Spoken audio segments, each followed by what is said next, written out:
hi guys કેમ છો મિત્રો તો દોસ્તો અમે અત્યારે મિલ્કિંગ દોવાનું કામ કરવા આવી ગયા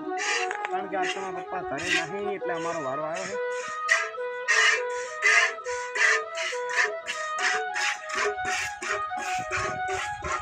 છે મિત્રો આ છે આપણી ગાય અને આ છે એનું વાસરડું મિત્રો આ ભેંસ પણ વ્યવહારથી છે અને 1 મહિનો અને 10 દાડાની વાર છે તમે જોતા હશો પહેલાં શોર્ટ વિડીયોમાં નાની પાડી હતી એ રીત છે મિત્રો 2.5 વર્ષની થઈ છે 2.5-3 વર્ષની પેલી રહી પાડી